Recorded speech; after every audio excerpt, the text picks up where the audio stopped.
Ladies and gentlemen, I'm not the one predicting this. William Barr is.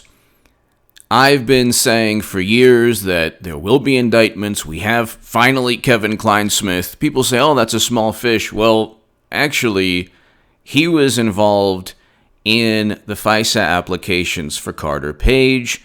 He was involved in setting up and framing George Papadopoulos. He was involved in everything. He pled guilty to deliberately fabricating and omitting information within the FISA applications to deceive judges. Okay, so that is a big deal. They had so little on President Trump that they had to get an FBI official. He's a top level. He's not Peter Strzok, but he's a top level FBI official, Kevin Clinesmith, to just omit a key piece of evidence just so they could get the ball rolling with Carter Page, who was a government informant, who worked for the United States government at one point. So they had to deceive the FISA judges. They had to.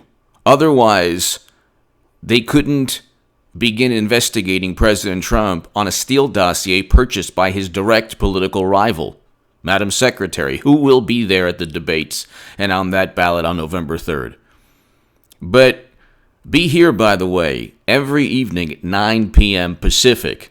We have the best late evening political live stream in all of YouTube. We reach sometimes 800, who knows, one day 8,000, but 800 people in the late evening. It's pretty good. And we have amazing viewers from all across the world, and it's pretty awesome. We have great moderators. The chat is fantastic. So be here at 9 p.m. Pacific every evening. If you want to be part of a newsletter, it's contactgoodman78@gmail.com. To my new Patreons, my Patreon is below. Thank you so very much.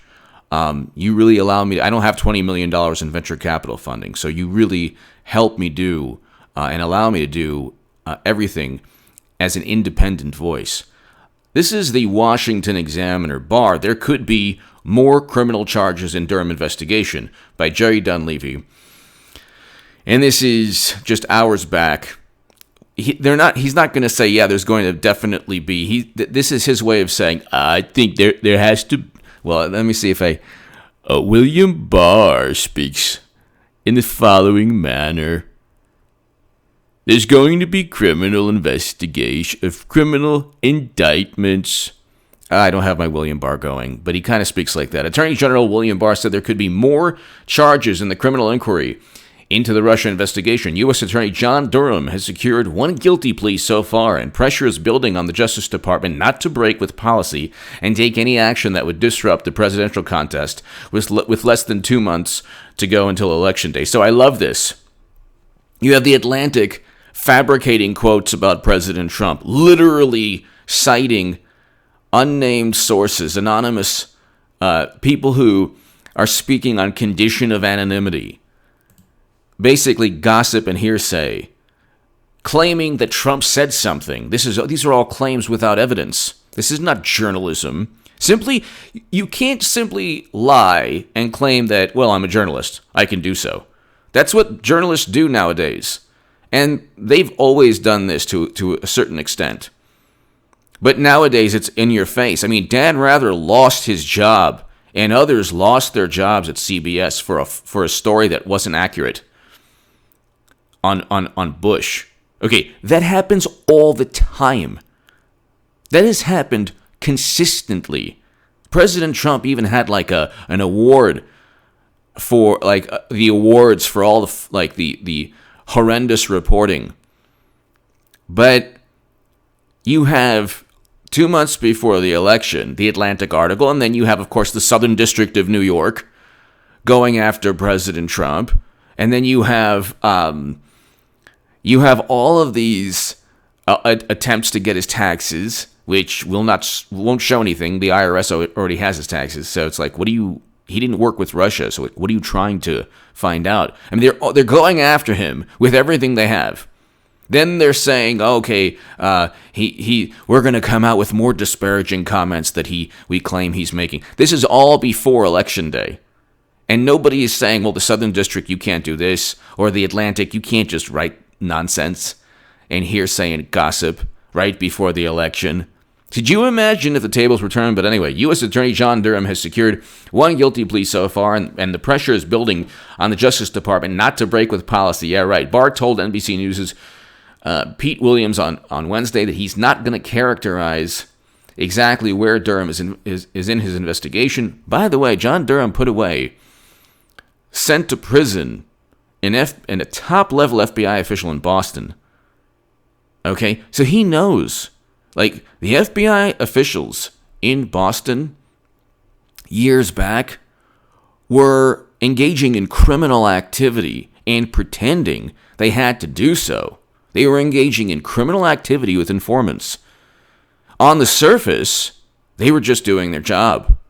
On the surface, James Comey's just doing his job. He's just, oh gosh, there's a dossier. Gosh, it's not classified, but we're going to still use it. So on the surface, these, like Peter Strzok and Clapper and Brennan and Comey and McCabe, they're going to say, well, we just had to investigate because we were suspicious. We all know the ulterior motive. It's in their own text messages. We'll stop Trump. We know this. We know that James Comey said Clinton didn't intentionally use servers, which, of course, you use private servers with top-secret intel to hide your communication. That is obvious. That's obvious. That's why you would use private servers. Suddenly, the FBI has just no suspicion at all, even though they have no clue how classified intel got on servers outside of the United States government. You can't work at Microsoft and send emails to Apple. It doesn't work that way. You think Bill Gates is going to allow somebody to have their own servers set up? Oh, it's okay, Bill. I'm in the mailroom. I have my own servers, so you can send me emails, Bill Gates, and don't worry, I won't send these emails to Apple. That doesn't work that way, especially in the United States government. Between those three agencies that said, oh, yeah, we're moderately to highly confident about Russia hacking the DNC, that's around a $30 billion budget for all three. And they couldn't find out how Madam Secretary and Brian Pagliano and Justin Cooper and all these people, Uma Abedin, how they set up servers outside of the State Department. But again, it's not going to matter when Madam Secretary, when Clinton eventually, who knows why, it could be simply a meeting, like I always say, just a meeting. It doesn't have to be, God forbid, in Hebrew, the word is chas v'shalom, God forbid, anything bad. No, it doesn't have to be just a meeting. It could be a meeting. Tom Perez says, gosh, we're going to lose Florida. They literally wrote, the activists, the Democrats in Florida in charge of Hispanic outreach, you cannot win Florida without Latino and Hispanic voters. You cannot win Florida. So they were saying that Biden was suppressing the Latino vote. Clinton does better among black and Latino voters. They're not going with Biden. This thing is an entire charade. But anyway, they would lose miserably. But anyway, they give Madam Secretary a free pass. They go after everyone associated with President Trump based on a dossier Clinton purchased. And then a CrowdStrike assessment that the Democrats outsourced. Everything is, the United States government went after President Trump based on money given to a whole bunch of people, from Christopher Steele to CrowdStrike, to create this world that doesn't exist. Nobody saw Facebook ads and swung and then suddenly their votes were swung. And then when you say Bernie Sanders was cheated, well, Clinton got more votes. Well, sorry, Trump got the Electoral College. You knew the rules. It's in the Constitution. So anyway, Barr told NBC News' Pete Williams on Wednesday that he's not going to characterize exactly where Durham is in his investigation, according to transcripts cited by CBS News senior investigative correspondent Catherine Herridge. Catherine Herridge is fantastic. She is fantastic. She's awesome. When pressed on whether there will be further criminal charges, Barr replied, I wouldn't say there could be. So on the question of whether the public will hear anything about the Durham probe before the election, Barr shot back, I'm not going to get into that either. Who cares? It's not going. First of all, the Democratic Party, media, publications like The Atlantic, the Southern District of New York, they're all going after President Trump right before the election. Simply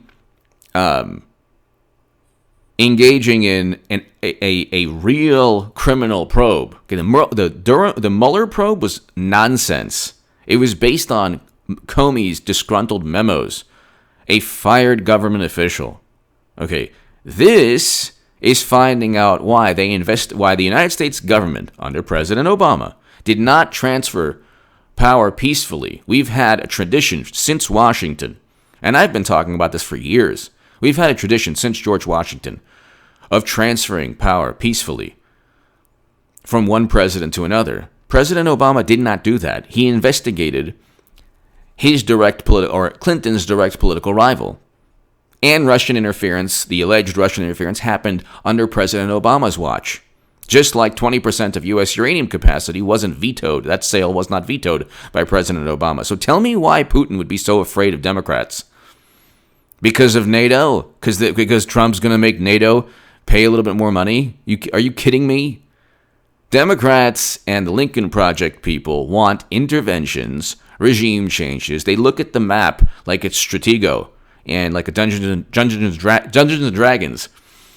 Okay, Dungeons and Dragons, Stratego, like it's a board game. They look at the map of the world and they say, oh yeah, and they have the little figurines and they're playing like, they play like with the dice and everything. Great 80s game. Great 80s game. But like, they look at the map and they say, oh yeah, we'll just topple that despot and then they cause states to become failed states. Libya was not a failed state before President Obama, the Nobel Peace Prize winner. And by the way, Trump should win the Nobel Peace Prize. Should win the Nobel Peace Prize for diplomatic relations between the UAE and Israel, economic and diplomatic relations between fostering these relationships between Kosovo and Serbia, being integral in stepping foot in North Korea and helping begin détente between North and South Korea. These are all like landmark achievements, and we had record low unemployment. What's there not to like about President Trump? And then you get like, was it Daniel Friedman in the New York Times? Oh yeah, people who vote for President Trump do so because he's the enemy of all the people they despise. So they're humiliated. Like, what is it? They've been humiliated by the elites, and so Trump goes after them. I don't care. This is the funny thing. You underestimate Trump supporters. All Democrats view Trump supporters as like mindless people who, well, what has to happen for them to... The pandemic wasn't Trump's fault. We had record low unemployment, record low Black and Latino unemployment before the pandemic. And on March 1st, Cuomo of New York, the governor, the brilliant governor, the hero of this pandemic, said there's no need for undue anxiety. And he said the general risk remains low. He tweeted this out. Then you have Murphy in New Jersey saying, oh yeah, well, Trump downplayed it, and if he hadn't downplayed it, I would have listened to him. It's like, are you kidding me? This is unfortunate because there's so many, like, I've only known the most beautiful people from New York and New Jersey, but, 40,000 Americans have lost their lives in two states, New York and New Jersey. They've been the epicenter of this pandemic. And then they're trying to blame Trump. Everyone knows the aggregate numbers. Democratic-run states have the most lives lost. This is a fact, according to the New York Times. The most lives lost in aggregate, the most property damage from fiery but peaceful protests, and the highest unemployment. Massachusetts, Elizabeth Warren's state, has the highest. It's Massachusetts. Go to the Bureau of Labor Statistics. You have Massachusetts, New York, New Jersey, California, Illinois, Pennsylvania. These are Democratic-run states. They have the highest unemployment in the entire country. And then when Stephen King says, gosh, the tourism industry in Florida is not doing well. And, people have lost their lives in Florida. It's like Florida, in aggregate, the number of lives lost is a fraction of New York and New Jersey, and Florida has more people. So they're doing better economically, and they're doing better in terms of the pandemic. And Democrats have embraced or pretended to embrace the view that socialism is all right, whatever that marketing charade that they're engaged in. And so you have a lot of Democrats. Just Bernie Sanders lost Florida by a tremendous margin because of comments he made about Castro. And so then you have Biden suppressing the Hispanic vote, which is all of this. The only chance they have is Hillary Clinton, and they're not going to defeat Trump, even with Hillary Clinton. So that'll be the biggest political call of all time. Or I make a great call, and that President Trump will go 8 years, and I've been saying that since 2017. Actually, I said that like the night of 2016. I said he's going to go 8 years, because unless they said Democrats are probably not going to change. So, but anyway. This was Barr buttoned up like he rarely has been in the past few months, during which he's repeatedly shared his thoughts and teased developments related to the so-called investigation into the investigators. The Attorney General has said the two main goals of Durham's investigation are sussing out the truth and exploring possible criminal charges. Only one person, Kevin Kleinsmith, has been indicted in Durham's inquiry so far. The former FBI lawyer who played a role in both the investigation into former Secretary of State Hillary Clinton's improper private email servers and into the Trump-Russia saga pleaded guilty to a false statements charge for fraudulently altering an email. Fraudulently altering an intelligence community email to state that former Trump campaign associate Carter Page was not a source when he had, in fact, been an operational contact for the agency. These people are nefarious.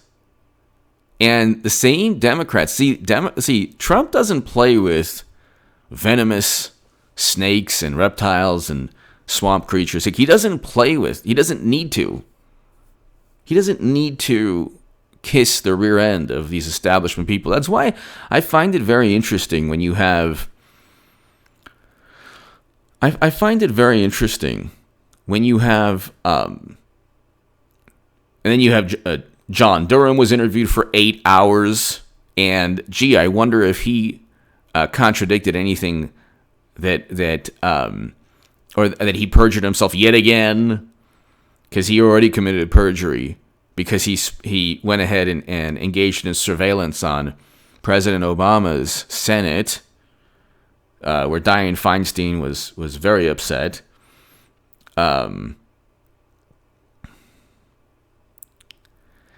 So you have 8 hours of John Brennan being interviewed.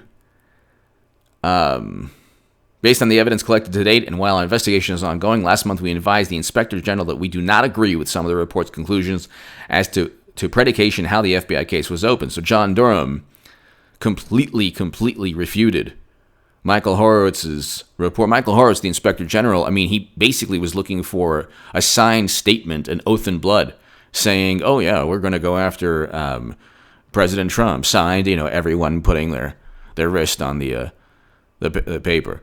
It's like, you're not going to get that. These people utilize government, and they utilize their post, and they say, gosh, we didn't know. We just have to, go after Trump. We were so suspicious. They're suspicious with Trump, but they're not suspicious with Clinton. But there's far more to be suspicious of with Clinton. Trump didn't purchase a dossier saying Clinton used private servers. She actually did. Trump didn't purchase a dossier saying Uranium One, eventually owned by Putin, gave millions and millions into the Clintons' foundation. That happened. But see, Democrats engage in, and it's also left-leaning foreign policy analysts and like just left-leaning pundits. You have the type of left-leaning pundit that talks about American imperialism. Well, they use that word imperialism. And they never talk about removing American soldiers from counterinsurgency conflicts. They never talk about ending regime change. They kind of just lump that all in with a bunch of other things that the military is engaged in. They don't see that what President Trump is doing is a paradigm-changing thing. He is reversing U.S. foreign policy. U.S. foreign policy for 20 years has been the Bush, Lincoln Project people, and President Obama's smart power. Now you have Libya and other countries that will never be the same. Libya has been in constant turmoil since President Obama engaged in his humanitarian NATO intervention that caused it to become a failed state. It was not a failed state prior to President Obama's intervention. This is a fact. Why did he win the Nobel Peace Prize? He literally, this is not hyperbole, turned a country into a failed state. And he did not stop a civil conflict because they've had a civil conflict since the moment the NATO intervention took place. And so you have this, and then he was funding rebels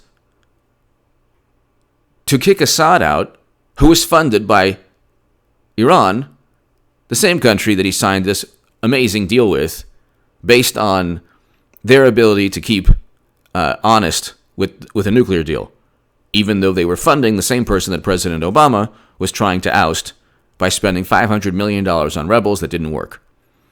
President Obama's foreign policy was the worst foreign policy, only one step below Bush's horrendously failed foreign policy. And we have a president now who is a great president. President Trump is the best president of my lifetime. And I can debate anyone on that. You want to take the media and you want to use the media's apoplectic, hysterical, seething and fuming viewpoint of everything Trump says. Well, if you voted for Bernie Sanders, or if you're a Bernie Sanders supporter, they did that same thing to Bernie Sanders. Could you imagine a White House press corps that was the same way with Bush or the same way with President Obama, grilling like these presidents about, wait a second, no WMD. Well, wait a second. You turned Libya into a failed state. You drank Flint water.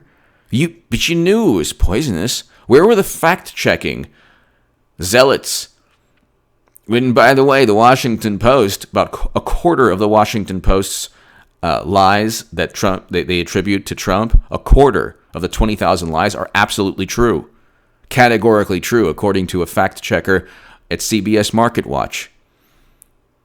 And then a whole bunch, a pretty high percentage, is just the people look at hyperbole, or what they'll do is they'll fact check President Trump by offering a rebuttal to something true that he said, or to some suspicion or an opinion that he conveys.